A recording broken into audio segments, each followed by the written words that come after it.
Salut à tous et à toutes et bienvenue sur la chaîne. Aujourd'hui, on se retrouve pour un nouveau tutoriel qui portera sur la programmation en C, principalement sur les fonctions récursives. Mais déjà, si vous me découvrez à travers cette vidéo, je vous invite déjà à vous abonner à la chaîne pour ne pas manquer les prochaines vidéos. Donc, pour ceux qui me suivent depuis le tout début, la vidéo précédente portait sur les fonctions. Nous avons vu comment déclarer une fonction, préciser son type et l'appeler, à quoi ça pouvait servir. Nous avons dit qu'une fonction, c'est un sous-programme qui permettait d'exécuter un code bien précis et que l'on allait utiliser à chaque fois que l'on a envie dans notre programme principal. Maintenant, ce que nous allons voir aujourd'hui, c'est ce qu'on appelle des fonctions récursives, c'est-à-dire des fonctions qui vont s'appeler elles-mêmes. À quoi ça rime tout ça? Eh bien, c'est tout simplement comme si on vous demandait de définir un mot et que vous utilisez ce mot dans sa définition. Donc, l'intérêt des fonctions récursives, c'est de raccourcir en fait le code. C'est l'un des avantages avec les fonctions récursives. Nous allons commencer par notre premier exemple de fonction récursive avec la fonction factorielle. Donc, pour ceux qui font un peu de mathématiques, vous savez que factoriel d'un nombre, ça multiplie ce nombre-là par tous ses prédécesseurs. Donc, par exemple, si je veux calculer factoriel de 4, ça va correspondre à 4 fois 3 fois 2 fois 1. Voilà, tous ses prédécesseurs entiers positifs. Donc là, déjà à ce niveau, on va essayer de tester le programme pour voir s'il fonctionne. Donc là, on me demande... on crée un nombre et je vous renverrai son factoriel. Là, je vais entrer par exemple 7 et ça me renvoie bel et bien 5040 qui correspond au factoriel de 7. Maintenant, nous allons entrer plus en détail. Nous allons voir comment l'ordinateur interprète tout ça. Donc là, je vais écrire une série de commentaires. Donc, lorsque j'entre la valeur 7, qu'est-ce que l'ordinateur comprend en fait? Donc, lorsque j'entre la valeur 7, il va tout simplement exécuter un factoriel de 7. Donc, voici la fonction en question. Donc là, il vient la première instruction, c'est laquelle? C'est une condition. Ça dit si A est égal à 0. Maintenant, sauf que là, A, la valeur de A, c'est maintenant 7. Donc, il va dire est-ce que 7 est égal à 0? Non, 7 n'est pas égal à 0. Il va donc passer au cas suivant, dans le sinon le else. Donc, ce qu'il va faire, c'est retourner ceci là. A fois factoriel de A moins 1. Et comme A ici vaut 7, puisque c'est le nom qu'on a entré, il va dire 7 fois factoriel de 7 moins 1. Donc, ça va faire 7 étoile factoriel de 6.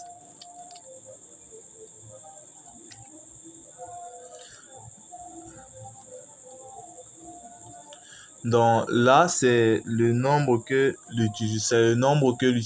l'ordinateur va renvoyer d'abord. Maintenant, à ce niveau, il va se poser une question. Factoriel de 6, à quoi est-ce que ça correspond? Eh bien, il va se rappeler qu'on a défini notre fonction factorielle au départ. Et là, ce qu'il va faire, c'est venir calculer factoriel de 6. Donc là, je vais mettre un autre commentaire. Donc, ça va maintenant faire 7 étoile. Donc, factoriel de 6, ça sera égal à quoi? On va toujours aller dans la même logique. Il vient là, il remplace maintenant A par 6. Est-ce que 6 est égal à 0? Non. Maintenant, ce qu'il va retourner, c'est 6 fois factoriel de 6 moins 1. Donc, c'est-à-dire 6 fois factoriel de 5. Donc là, ça va faire 7 étoile 6 étoile factoriel de 5. Voilà.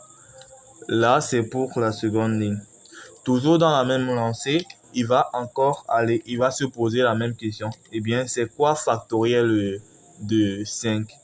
Eh bien, il va toujours revenir dans la définition que nous avons donnée du factoriel. Il prend 5. Est-ce que 5 est égal à 0? Non, 5 n'est pas égal à 0. Alors, il exécute cette ligne-ci. Eh bien, c'est qu'il va nous faire quoi? Lorsqu'il arrive à cette ligne-là, il va tout simplement faire 5 étoiles factoriel de 4. Et il va faire cela ainsi de suite. Mais maintenant, il y aura une chose à ne surtout pas négliger avec les fonctions récursives, c'est-à-dire le principe des boucles infinies. Si on utilise mal une fonction récursive, ça peut tomber dans ce qu'on va appeler une boucle infinie. Bon, là, je vais un peu accélérer les choses. Bon, déjà là, à ce niveau, j'ai placé tout le résultat du factoriel. Donc, lorsqu'on va aller toujours dans la même lancée, ça va nous faire en sorte 7 fois 6 fois 5 fois 3 fois 2 fois factoriel de 0. Maintenant, arrivé à ce niveau, il va se poser une question. Factoriel de 0, eh bien, c'est quoi? En principe, il viendra ici, il va remplacer A par 0. Maintenant, comme A égale à 0, il va retourner 1. 1 étant un élément neutre pour la multiplication, ça n'aura aucun impact sur ceci. Mais si c'est qu'on n'avait pas précisé le cas où a égale à 0, qu'est-ce qui serait passé concrètement? Il serait tout simplement venu ici, il devait retenir 0 fois factoriel de 0 moins 1, c'est-à-dire factoriel de moins 1. Et factoriel de moins 1, ça devait être moins 1, fois factoriel de moins 2, ainsi de suite jusqu'à l'infini. Donc, cette petite instruction que nous avons mis nous a tout simplement permis d'éviter ce qu'on appelle une boucle infinie. Donc, pour vous illustrer la chose, je vais mettre tout ce bout de code en commentaire et on va voir. Donc, je vais mettre les conditions en commentaire et là, on va exécuter le programme pour voir comment ça se présentera. Donc là, par exemple, lorsque le programme se fait entre par exemple toujours 7, qu'est-ce que ça va renvoyer concrètement? Vous voyez, le programme est en train de planter parce que c'est une boucle infinie. Vous voyez, ça a du mal à déterminer. Le programme ne fonctionne pas en fait. Donc, on est entré dans le paradoxe des fonctions récursives. Déjà, je vais enlever les commentaires que j'ai mis. Donc là, je relance et on revérifie. Vous voyez que ça fonctionne. Pour que vous voyez que ça fonctionne bien. Donc là, vous voyez, ça a calculé cela instantanément. Mais lorsque j'ai enlevé cette première condition, eh bien, c'était perdu parce qu'il voyait que cette fonction allait se répéter à l'infini. On entrait dans ce qu'on appelle une boucle infinie. Donc, c'est la première des choses pour le factoriel. Donc, fonction récursive avec factoriel. Bon, le second exemple, eh bien, il ressemble tout simplement à celui du factoriel qu'on vient de faire, mais sauf que cette fois-ci, c'est avec les sommes.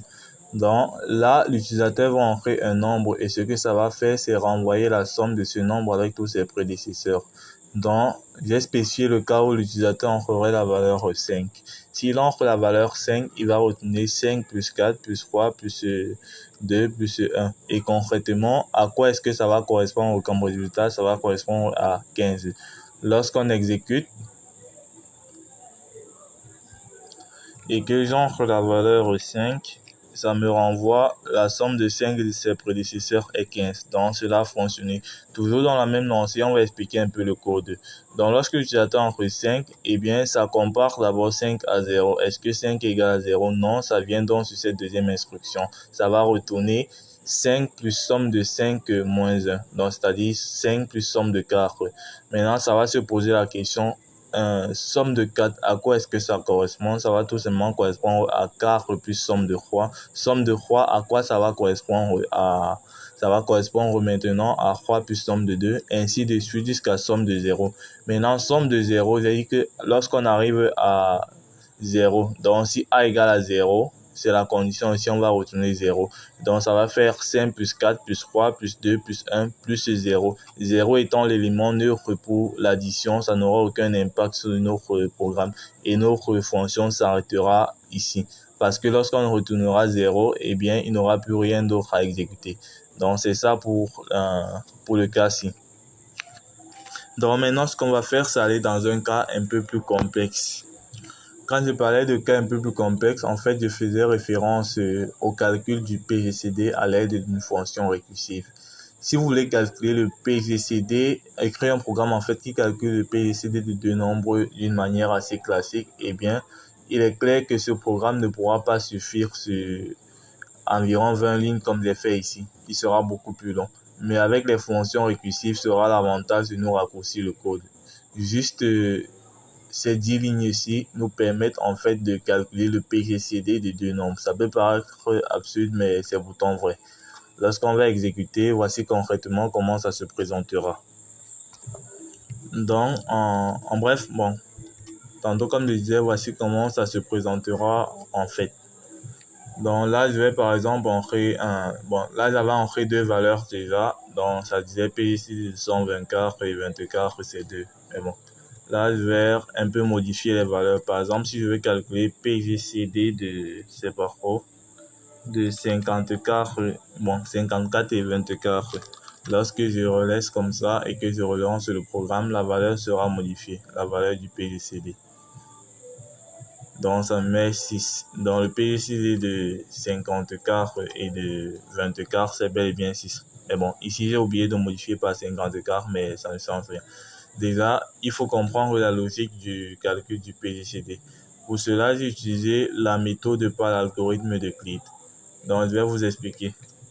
Donc, l'algorithme d'Euclide, ça se base sur les restes. Lorsqu'on a un nombre quelconque A, on sait que A pourra s'écrire en fonction de B. B étant l'une des valeurs que l'utilisateur va entrer. Donc, B fois le quotient plus le reste sera égal à A. En quelque sorte, voici ce que ça nous donne avec l'algorithme d'Euclide. Donc, lorsqu'on a par exemple 124 et B, lorsqu'on veut calculer le PGCD de ces deux nombres-là, donc PGCD de A et B, en fait, ça va correspondre à PGCD de B et de R. Donc, ça sera encore égal à PGCD de B et R, en fait. C'est ce principe que je me suis basé pour créer ma fonction récursive PGCD de A et B. Ça sera encore égal à PGCD de B et du reste, en fait. Donc, commentons un peu notre programme en question. Donc là, lorsque l'utilisateur entre par exemple 124 et 24 comme valeur, ça vient ici à ce niveau, ça va calculer 124 modulo D. Donc le reste de la division de 124 par 24. Savoir est-ce que c'est égal à 0? Non, ce n'est pas égal à 0. Donc ça vient ici, ça va retenir PGCD de B et R. B, c'est la valeur qu'on a entrée ici. Cette valeur, ça correspond à 24. Donc, ça va calculer maintenant PGCD de 24 et PGCD du reste. Le reste de la division de 124 par 24, ça sera environ un quart. Donc, ça va faire PGCD de 24 et quart. Ça revient dans notre fonction PGCD. Ça calcule ceci. R égale à 24 modulo 4. Est-ce que 24 est divisible par 4? Oui, c'est divisible par 4 parce que le reste va donner 0. Comme le reste est égal à 0, ça va retourner simplement B. B, cette fois-ci, ayant la valeur 4. Parce qu'on a dit ici, ça sera PGCD de B et R. Donc, ici, là, B va prendre la place de A et R va prendre la place de B. Donc, ça va retourner B. B qui est rien que notre reste. Donc, c'est pour ça que le PGCD de ces deux nombres-là, ça va fonctionner bel et bien. Donc, je pense qu'on va arrêter maintenant avec la vidéo. Je vous remercie énormément de m'avoir écouté et je demande s'il vous plaît de vous abonner à la chaîne pour ne pas manquer les prochaines vidéos.